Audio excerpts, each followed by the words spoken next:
Halo teman-teman, perkenalkan nama saya Hasrini dari jurusan Jurnalistik angkatan 2020.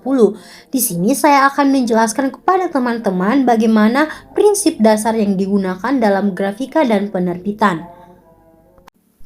Namun sebelum itu, apa sih prinsip dasar itu? Prinsip dasar grafika dan penerbitan adalah kebenaran, landasan, serta penafsiran objek yang dimana adalah grafika dan penerbitan itu sendiri. Prinsip dapat diartikan sebagai landasan atau kebenaran yang diyakini oleh sebuah objek. Grafika sendiri tidak lepas dari proses penerbitan suatu karya yang sering kita dengar dengan publishing. Penerbitan sendiri adalah proses produksi dan distribusi informasi dalam bentuk cetak yang ditujukan untuk publik.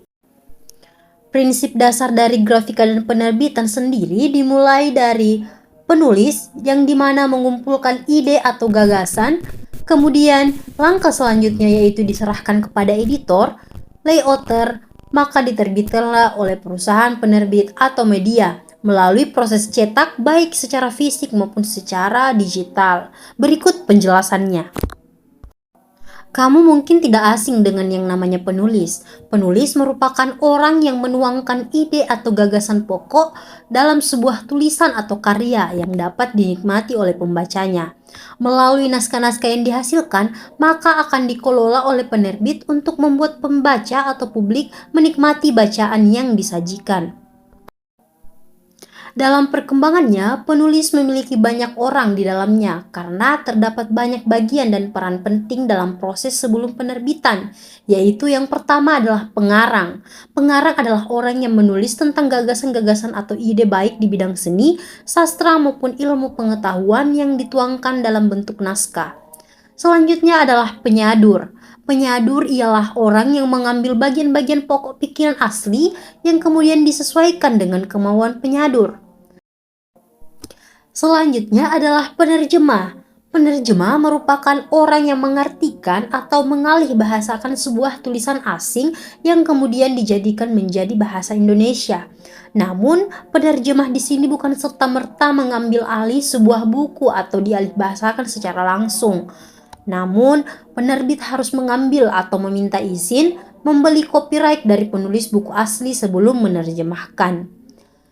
Selanjutnya adalah ilustrator.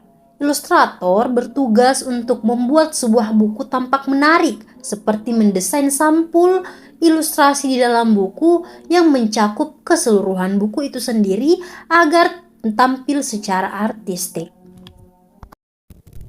Nah, selanjutnya kita akan membahas unsur penting yang terdapat dalam grafika dan penerbitan. Yang pertama adalah percetakan. Setelah penulis mengirim naskah dan diterima oleh penerbit, naskah selanjutnya melewati tahap editorial, tahap perwajahan, dalam maupun luar, sampai disetujui menjadi dummy atau prototipe buku oleh dewan redaksi. Selanjutnya ada distributor buku. Distributor buku dalam peranannya di jejaring industri penerbitan, yakni menyebarluaskan produk penerbitan. Selanjutnya adalah agen atau toko buku. Agen atau toko buku adalah tempat bagi para pembaca ataupun konsumen mendapatkan buku yang mereka inginkan. Unsur selanjutnya adalah unsur yang tak kalah penting, yaitu pembaca. Pembaca adalah sasaran utama dari serangkaian proses penerbitan. Melalui para pembaca inilah produk industri menerima respon, penilaian, ataupun apresiasi dari buku yang ditulis. Sekian video dari saya Hasrini. Jangan lupa like, comment, and subscribe.